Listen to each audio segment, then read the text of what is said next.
കേരള തീരത്ത് തുടർച്ചയായി കപ്പലുകൾ അപകടത്തിൽപ്പെടുന്നത് മത്സ്യവിപണിയെ ബാധിച്ചേക്കുമെന്ന് ആശങ്ക.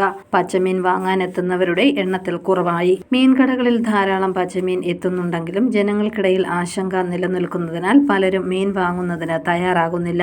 ഇത് ചെറുകിട കച്ചവടത്തെ പ്രതികൂലമായി ബാധിച്ചിട്ടുണ്ട്. ട്രോളിംഗ് നിരോധനം നിലനിൽക്കുമ്പോഴും പച്ചമീൻ ധാരാളമായി വിപണിയിൽ എത്തുന്നുണ്ട്. കപ്പൽ അപകടത്തെ തുടർന്ന് കടലിൽ രാസവസ്തുക്കളും എണ്ണയും കലർന്നിട്ടുണ്ടെന്നും മത്സ്യം കഴിക്കാൻ പാടില്ല എന്ന രീതിയിലുമുള്ള ചിലരുടെ പ്രചാരണവും മീൻ വിൽപ്പന കുത്തനെ ഇടിയാൻ കാരണമായിട്ടുണ്ട്. എന്നാൽ ആശങ്ക കൂടാതെ മീൻ വാങ്ങാൻ എത്തുന്നവരുമുണ്ട്. അല്ല, നമുക്കിപ്പം ഇന്നലെ നമുക്ക് അവിടെ നമ്മൾ ന്യൂസിലൊക്കെ കാണാറുണ്ടായിരുന്നു.